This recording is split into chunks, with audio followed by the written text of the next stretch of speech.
Google Pest Control Marketer. Grow your business like never before. Call 770-993-0004.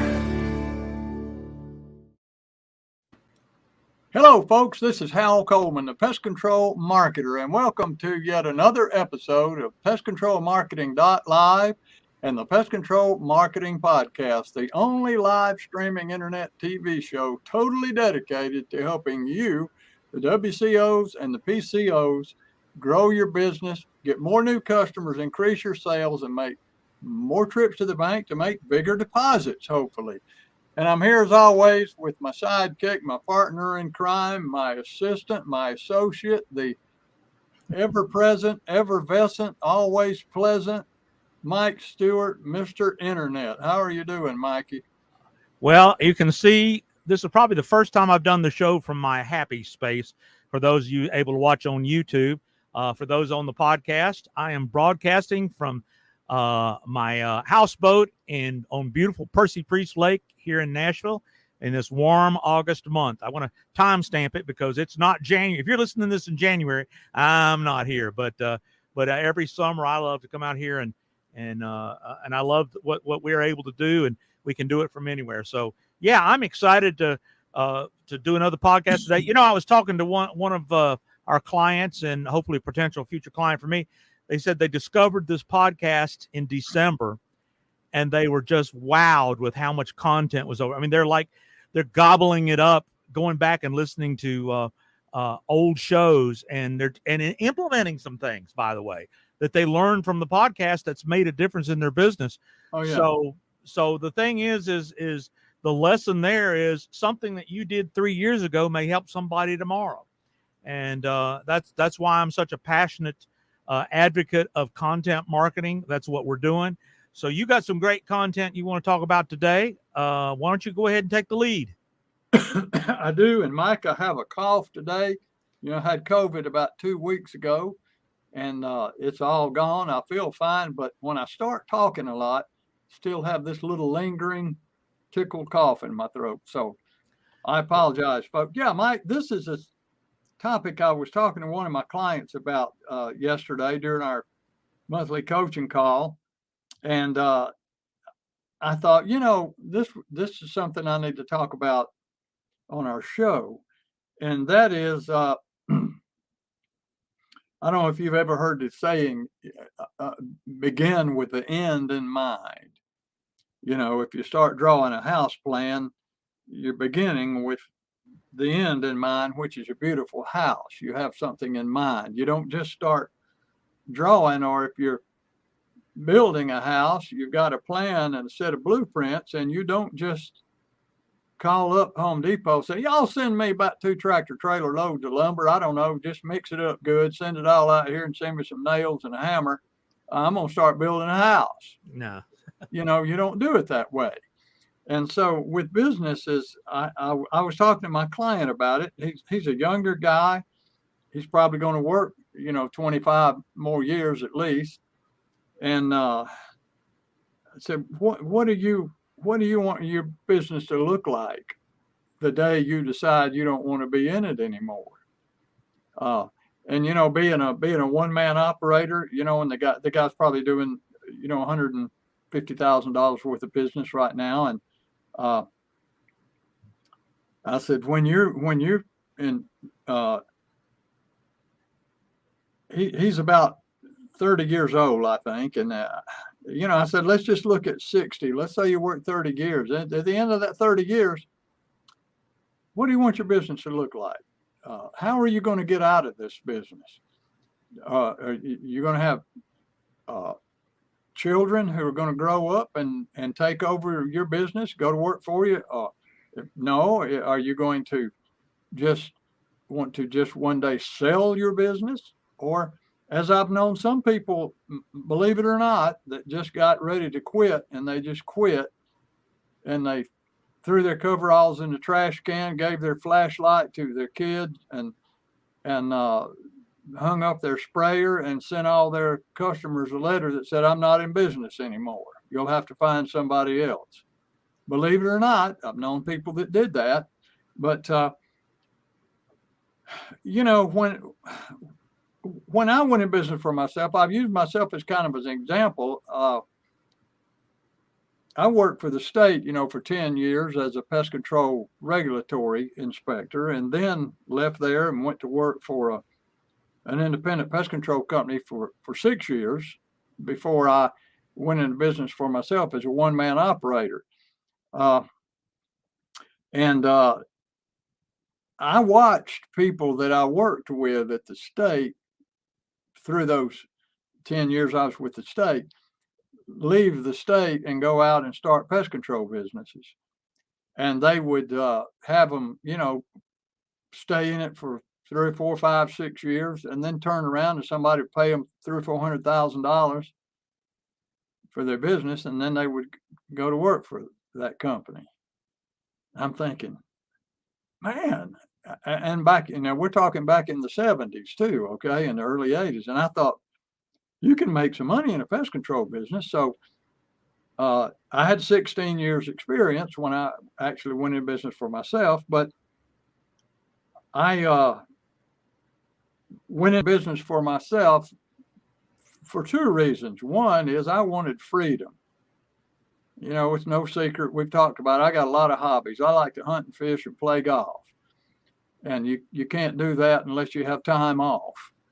And so I said, I need to find I'm going to create a situation for myself at some point where I have people out there in the field doing the work, and I'm kind of managing from a distance. Because when deer season comes around, I want to be able to take a week off, or I want to be able to go play golf anytime I want to, or go fishing, whatever. So it's for freedom. I've never been one of these to put in 12 hours a day, 7 days a week type. Not one of those kind of people. And another one was I wanted to grow me one of those businesses that I could sell for some money in a few years. I was 40 years old, and I said, what? I had kind of a 20-year plan. And one of my first clients was a multimillionaire guy who had patented a certain type of bodybuilding equipment and sold it for millions of dollars. He owned just a compound in the city I lived in, and couple of hundred acres. And we got to be friends. And he talked to me one day, and he said, "Why are you in this business? What do you want to do?" And I said, because he was a customer of mine. I said, "I want to make $1 million. I want to become a millionaire."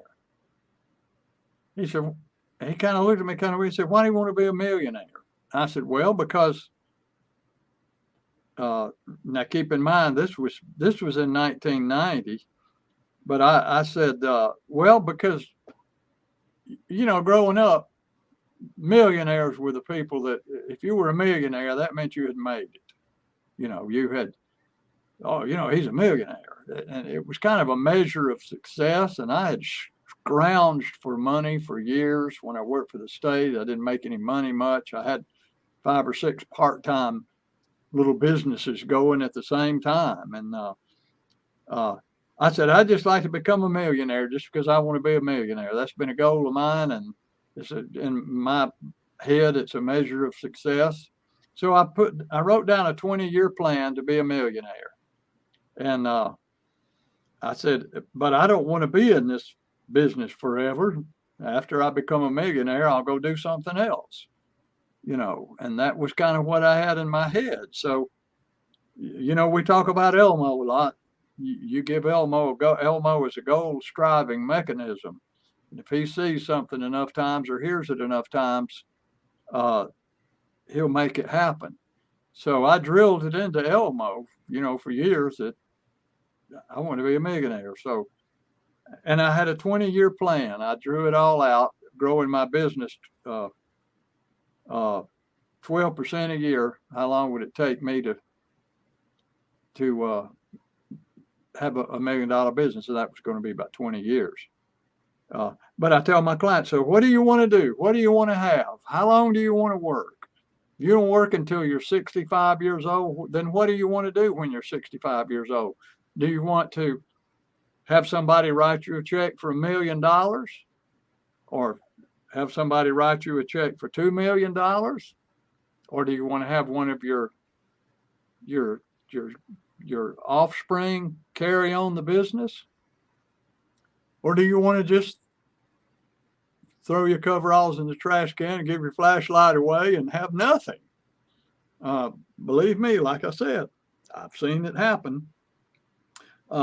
So I grew my $1 million business. Actually, sold it 18 years later, and it made me a millionaire. And it also paid me a really nice salary for 18 years. It paid for no, I take that back. It didn't actually pay for my insurance because my wife was a school teacher. We had our insurance through her, but it paid me a really good salary. It paid for me to get a brand new automobile about every 3 or 4 years, new truck to drive. It paid for my wife to get a new vehicle every 3 or 4 years. It paid for all of our gas. It paid for all of our vacations. It paid for me to be off a lot and still have a good income. If I needed to buy a shovel, to work in my garden at home, the company bought the shovel, and it became part of the company's inventory of tools. And so on top of all that, it paid me a really good salary, and I had a really good lifestyle for 18 years. And then I said, I'd gotten so interested in coaching other people and teaching them how to do what I was learning how to do that I just decided that I didn't want to have the employees anymore, and I didn't want to do that anymore. And a guy made me an offer for my business, and I took it. So I walk away with $1 million and start my coaching business. So my point is, I knew what I wanted to do, and by focusing on it and not taking my eyes off of it, that's what happened. As Napoleon Hill says, whatever the mind can conceive and believe, it can achieve. So when I ask you, your listeners and viewers, what is it you want to do? Do you want to have somebody? Do you want to just? You can stay a one-man operator and make a good amount of income, and then someday when you're done, you can sell your business. And if you have $150,000 business, then somebody pay you what it's worth. $150,000, maybe more, maybe less, depending on how your business is structured. But or do you want to focus on being wealthy and having a lifestyle that's going to let you travel and do the things you want to do and in your retirement, and so that you won't be strapped living on a fixed amount of money and Social Security? What kind of lifestyle do you want to have when you get through being in the pest control business? The pest control business is a tool for you to use to build a really good life for yourself. I mean, some people have built $1 billion pest control businesses, $300-400 million pest control businesses. That's what they wanted to do. So not that, and there's nothing wrong with that. I'm not saying that from being a one-man operator to a $1 billion business or wherever in between you fall, there's no right or wrong. The only thing that matters is, are you doing what you want to do? Is this what you want to do? Is this the lifestyle you want to create for yourself? But you have to decide what that is. If you don't know, I mean, I know people that have been struggling as 1-2-man operators for years. I mean, they have this dream of growing their business, and it's not growing, and it's never going to grow. And if they stay in business 30 more years, they're still going to be a 1 or 2 or 3-man operation because they do not know how to make it grow. They don't have a clue how to make it grow. They keep doing the same thing over and over again, hoping that all of a sudden it's going to start growing. And you know what that's a definition of? Yeah. Insanity. So what is it you want from your business? You need to sit down and you need to talk about it with your family, with your spouse, with your mate, if you have one. Uh, this is what we want to do, and we want to do it when we turn X age, 55, 60, 65, 70, whatever. I had a client, he was your client too, Daniel, over in Suncoast, Australia, who was just a fireball, several years ago. Daniel hired me when he was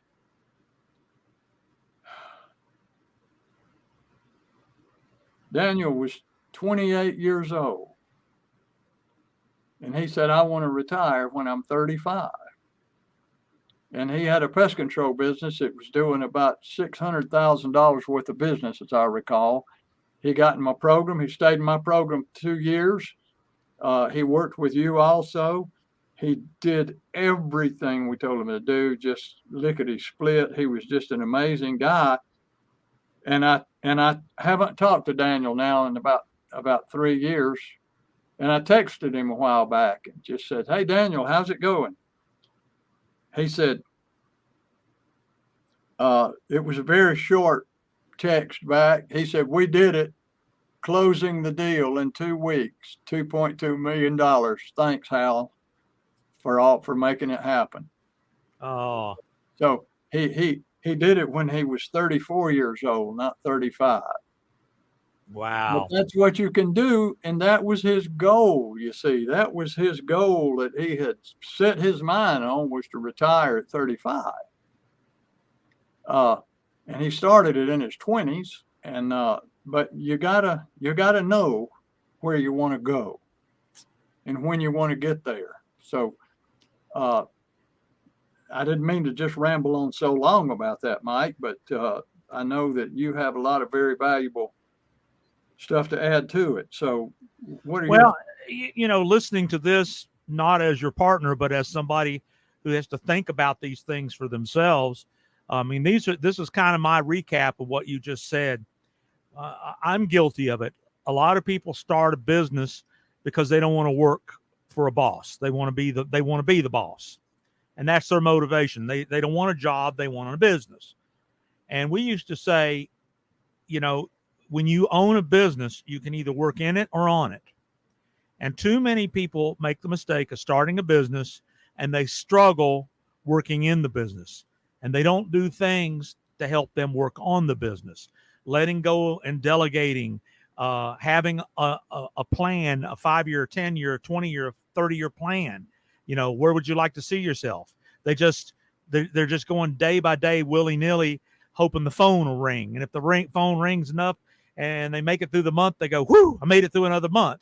And what happens is that creates a tremendous burnout. I burned out having some of that same attitude back when I owned my recording studio. There's some businesses that have service, trading hours, and labor for dollars, and there's nothing wrong with that. But the only way you can grow that is hiring people and getting more people. Then there is residual income opportunities.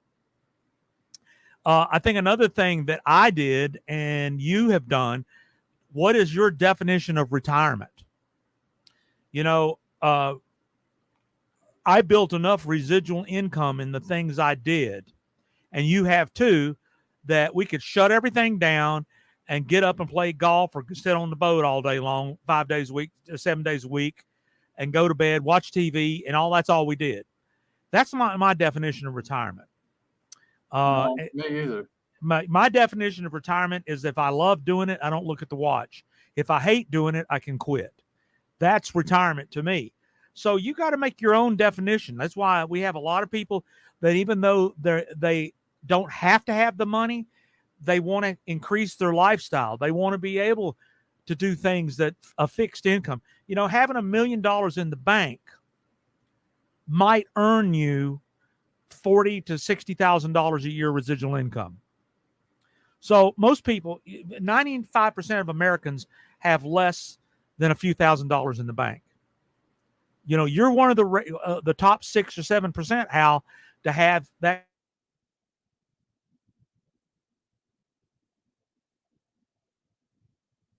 kind of cash from the sale might not make you the lifestyle you want. So that's why defining what you want to do, what you're willing to do, do you want to try to build some residual income opportunities other than cash investments, mutual funds? You gotta have all of this defined. And I wish I had defined it more definitively when I was in my 30s. And I didn't. I was in my thinking about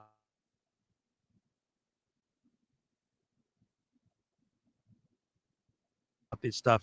And thank God I found enable me to do the things I want to do. But anyway, just the key thing is define it, have a exit strategy, know what you want to do, plan for the future, and are you going to be happy doing no work at all?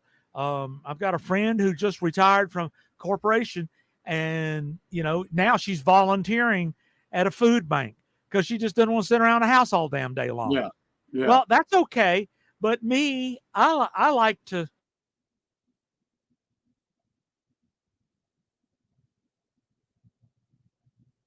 I like to getting together with folks and like Daniel, that when he started with you, he was at one point and he had a goal, and my God, we watched him achieve it. That's tremendous, and that's what we want for everybody, and that's why one of the first things you can do for yourself is get Hal's book, How to Grow a Pest Control Business. Go there right now, subscribe to our email list, listen to our podcast. I was talking to Jerry's Pest Service the other day, and he said they have been consuming our podcast and implementing. See, that's the key difference. Knowing what to do is half the battle. Taking action and doing it is the other half of the battle. And sadly, too many people know what to do and aren't willing to do it. And and don't be a blamer. Oh, it don't work. I don't, or I don't like it, or I don't agree with that, or my wife, my kids think it's ugly. Those are all smokescreen excuses. When you know what works, implement what works, and give it a chance to get results. So first step you want to do is go to How to Grow a Pest Control Business. Next step is subscribe to our YouTube channel or subscribe to our podcast. And we give out this information freely twice a month because we never know who are those people that want to go the extra mile, like Napoleon Hill says. Do you want to go the extra mile? If you don't want to go the extra mile, that's okay, but you're probably not going to be interested in doing what it takes to grow your business. You're happy just going day to day. And if you're happy going day to day, God bless you. Good luck. But I think most people, if you say, do you want to make more money and you want to grow your business? The answer is yes, more than no. Wouldn't you agree? Oh, I would agree. Well, it's. I'll give you an example. I talked to a lady this morning who cuts my hair. Now, believe it or not, I had a haircut this morning. If you can see this, you might say, well, she didn't take much off, but I like my hair a little long. But I asked her how her husband's doing. He's a fishing guide. She said he's down with sciatica really bad. He's had it for several months. And I said, ooh. She said he can't, he's depressed. He has to eat standing up because he can't sit down over about 30 seconds. He's just in miserable pain. And I said, I had that. And what did you do? Well, I started doing, based on something that a chiropractor and a physical therapist both told me to do to avoid back surgery. I started doing crunches, which is kind of a modified sit-up.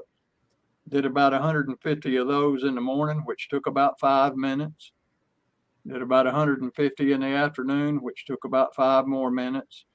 And now I get up about 3 or 4 mornings a week. I do a 20-minute stretching routine, stretching my lower back, my hip flexors, and strengthening my abdominal muscles, and all of that stuff made my sciatica go away 20 years ago. I still have the herniated disc that caused it all to start with, and it reminds me every now and then I might wake up in the middle of the night, lay in a certain way, and have a little toothache in my hip, but I can roll over and it immediately goes away.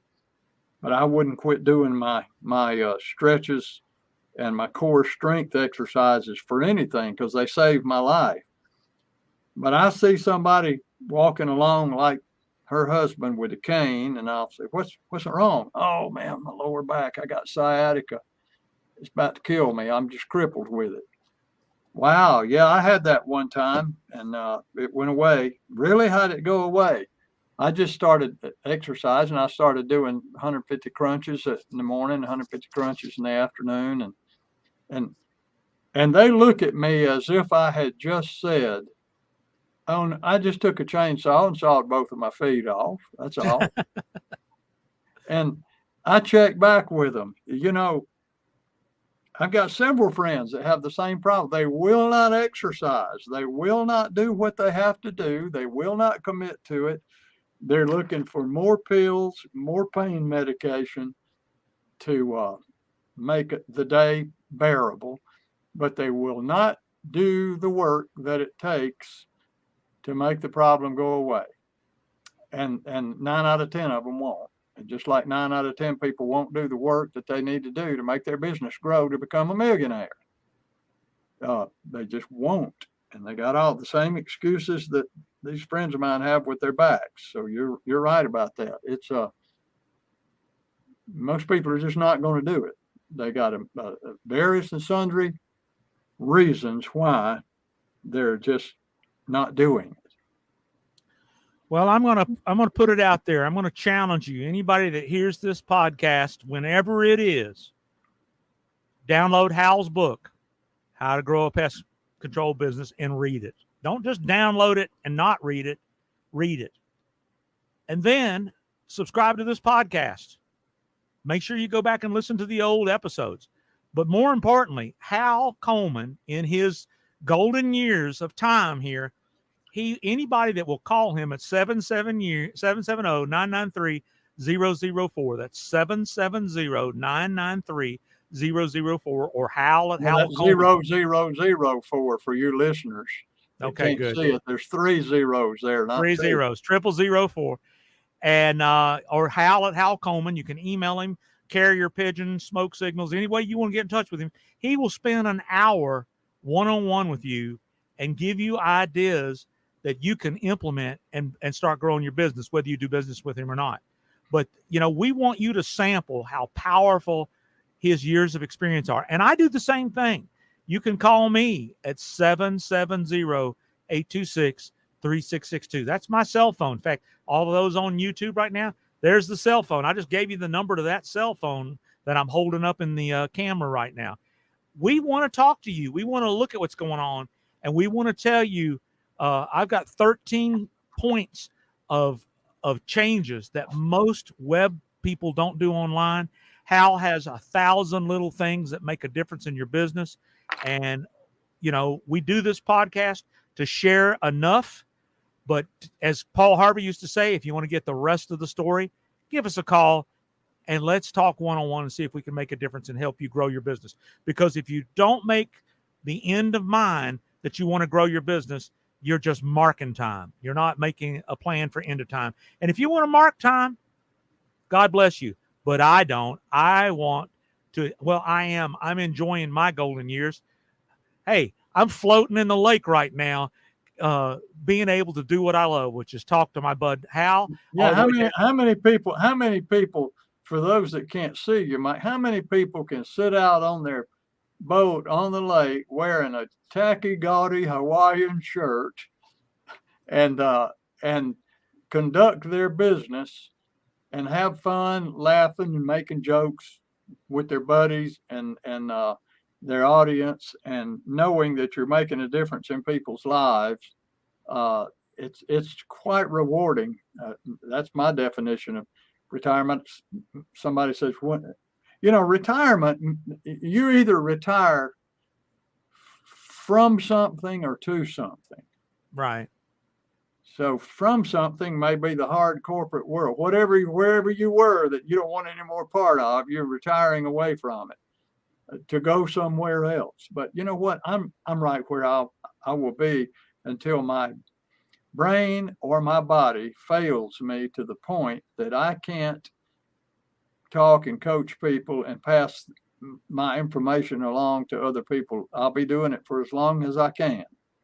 And I'm sure you will too. Yeah. Likewise.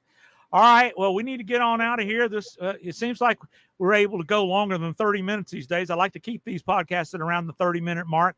So you get in touch with us, and Hal, I'll see you next time. Thanks, folks, for listening to this episode of PestControlMarketing.live and the Pest Control Marketing Podcast. We'll see you next time. Hal Coleman has been active in the pest control industry for over 40 years, including owning and operating his own successful pest control business for 18 years. He now devotes his time to helping other PCOs and other WCOs double, triple, and even quadruple their businesses faster than they ever imagined. Be sure to check out his website, pestcontrolmarketer.com. For more information about Hal's coaching program, you can reach him at 770-993-0004 or email him hal@halcoleman.com. Mike Stewart is known as the Internet Audio and Video Guy. Since the birth of the Internet, Mike has been showing small business owners how to get more new customers, increase their sales, and grow their businesses online using audio and video, now with iPhones and Android phones. For more information about Mike's coaching program and his online training courses, visit MikeStewartCoaching.com or email him mike@internetaudioguide.com. Google Pest Control Marketer. Grow your business like never before. Call 770-993-0004.